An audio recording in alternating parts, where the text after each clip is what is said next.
नमस्कार, मी आनंद पोहनेरकर आपल्या सर्वांचं महाराष्ट्रवाणी बातमीपत्रात स्वागत करतो. पाहूया आजच्या ठळक घडामोडी. पुण्यश्लोक अहिल्यादेवी यांचे संपूर्ण जीवनचरित्र अलौकिक घटनांनी भरलेलं असून प्रत्येक भारतीयांसाठी ते प्रेरणादायी आहे, असं प्रतिपादन राष्ट्रीय स्वयंसेवक संघाचे पश्चिम क्षेत्र कार्यकारिणी सदस्य निलेश गद्रे यांनी परभणीत झालेल्या व्याख्यानात केले.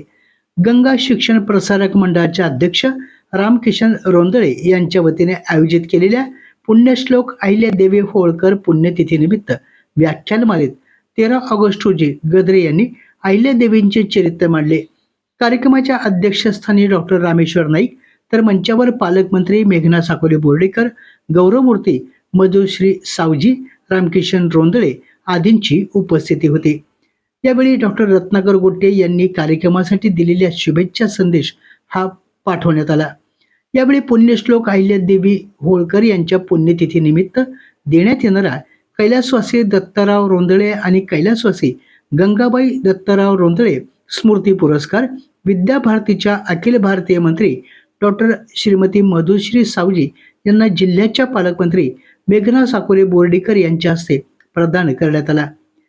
या व्याख्यानाच्या कार्यक्रमामध्ये निलेश गद्रे यांनी पुण्यश्लोक अहिल्यादेवींच्या चरित्रातील अनेक रोमहर्षक प्रसंग श्रोत्यांसमोर अत्यंत सुलभ भाषेत मांडले. या कार्यक्रमात सत्काराला उत्तर देताना मधुश्री सावजी यांनी हा माझा वैयक्तिक सत्कार नसून विद्याभारतीच्या कार्याचा गौरव आहे असे नमूद केले. अहिल्यादेवींनी ज्या पद्धतीने धर्मकार्य केले तसेच कार्य विद्याभारती संपूर्ण भारतात करत असल्याचे त्यांनी नमूद केले. कार्यक्रमाच्या अध्यक्षस्थानी असलेल्या डॉक्टर रामेश्वर नाईक यांनी अहिल्यादेवींच्या गुणकार्याचे वर्णन करताना नवीन पिढीला त्यांच्या चरित्र वाचनाची गरज असल्याचं प्रतिपादन केलं. यावेळी शहरातील सर्व स्तरातील नागरिक मोठ्या संख्येनं या कार्यक्रमास उपस्थित होते. परभणी पोलीस दलातील जिल्हा विशेष शाखेत कार्यरत पोलीस उपनिरीक्षक चंद्रशेखर भास्करराव बाविस्कर यांना स्वातंत्र्य दिनाच्या पार्श्वभूमीवर उल्लेखनीय सेवेसाठी राष्ट्रपती पोलीस पदक जाहीर झाले आहे. बाविस्कर यांनी 35 वर्षाच्या सेवा काळात पोलीस मुख्यालय, जिल्हा विशेष शाखा, स्थानिक गुन्हा शाखा आदी ठिकाणी उल्लेखनीय कामगिरी केली. विविध गुन्ह्यांचा तपास, आरोपींना अटक तसेच संवेदनशील गुन्ह्यातील कारवाईत त्यांनी महत्त्वपूर्ण भूमिका बजावली. त्यांच्या उत्कृष्ट सेवेबद्दल आतापर्यंत त्यांना 650 बक्षिसे आणि 12 प्रशस्तीपत्र मिळाले असून पोलीस महासंचालकांचे सन्मान चिन्हही प्राप्त झाले आहे. त्यांना मिळालेल्या राष्ट्रपती पोलीस पदकाबद्दल पोलीस अधीक्षक पंकज कुमावत, अप्पर पोलीस अधीक्षक तानाजी चिखले, जिल्हा विशेष शाखा परभणीचे पोलीस निरीक्षक महेश लांडगे यांच्यासह जिल्ह्यातील अधिकाऱ्यांनी तसेच त्यांच्या सहकाऱ्यांनी बाविस्कर यांचे अभिनंदन केले आहे. परभणी महापालिकेअंतर्गत कर्मचाऱ्यांचे थकीत वेतन, वाढीव जीएसटी अनुदान तसेच या अनुदानाच्या फरकाची रक्कम तातडीने मिळावी या मागणीसाठी महानगरपालिकेच्या अधिकारी कर्मचाऱ्यांनी सुरू केलेले बेमुदत आंदोलन अद्याप सुरू आहे.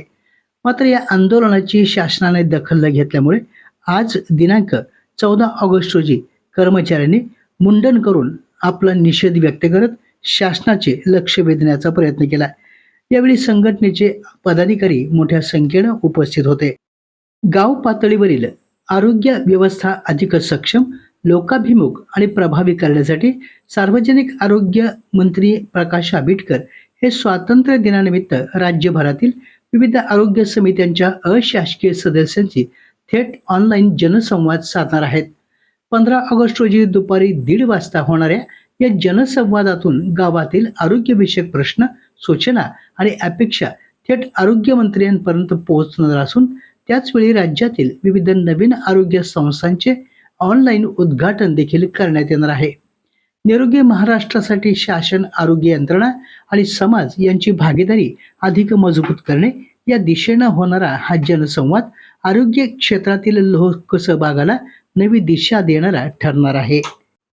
राज्यातील जलसंधारण चळवळीला व्यापक दिशा देणारे माजी मुख्यमंत्री सुधाकरराव नाईक यांच्या कार्याची प्रेरणा घेत 15 ते 21 ऑगस्ट 2026 या कालावधीमध्ये परभणी जिल्ह्यात जलसंधारण सप्ताह, तर 15 ऑगस्ट 2026 ते 26 जानेवारी 2027 या कालावधीत जलसंधारण अभियान राबविण्यात येणार आहे.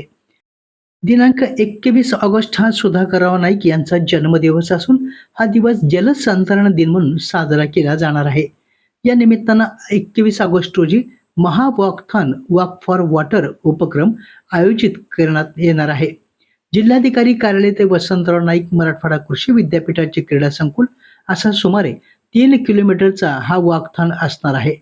या दिवशी जिल्ह्यातील प्रत्येक शाळेतील विद्यार्थ्यांना किमान 1 झाड लावावे असं आवाहन जिल्हाधिकारी संजय सिंह चव्हाण यांनी केलं. जलसंधारण सप्ताह यशस्वी करण्यासाठी परभणी जिल्ह्यातील प्रत्येकानं उत्स्फूर्तपणे सहभागी व्हावं असं आवाहन जिल्हाधिकारी संजय सिंह चव्हाण यांनी केलं. जलसंधारण सप्ताह आणि जलसंधारण अभियान याबाबत माहिती देण्यासाठी आयोजित केलेल्या पत्रकार परिषदेमध्ये जिल्हाधिकारी बोलत होते. यावेळी मृदा आणि जलसंधारण विभागाचे कार्यकारी अभियंता श्री के.जी. कुच्चे यांची विशेष उपस्थिती होती. स्वातंत्र्य दिनाच्या पार्श्वभूमीवर परभणी शहर महापालिकेच्या वतीने विविध देशभक्तीपर आणि सांस्कृतिक कार्यक्रमाचं आयोजन करण्यात आलं आहे. याच उपक्रमाअंतर्गत 14 ऑगस्ट रोजी फाळणी भयावहता स्मृती दिनानिमित्त चित्र प्रदर्शनाचं आयोजन करण्यात आलं. या प्रदर्शनाचं उद्घाटन महानगरपालिका उपायुक्त तुकाराम कदम यांच्या हस्ते करण्यात आलं. यावेळी राजकुमार जाधव, गजानन जाधव, जुबेर हाशमी, अलकेश देशमुख, कैलास काकडे तसेच नगरसेवक श्याम खुबे, शंकर राजगावकर, वसीम शेख आदींनी या प्रदर्शनाची पाहणी केली. परभणी महापालिकेतील कर्मचारी सध्या मोठ्या आर्थिक संकटात सापडले आहेत. मागील 5 महिन्यापासून पगार न मिळाल्यामुळे अक्षरशः त्यांच्यावर देशोधडीला लागण्याची वेळ आली आहे. या कर्मचाऱ्यांना पाठिंबा देण्यासाठी नागरिकांनी मानवीय दृष्टिकोनातून पुढे येण्याचं आवाहन लाल सेनेचे कॉम्रेड गणपत भिसे यांनी केलं आहे.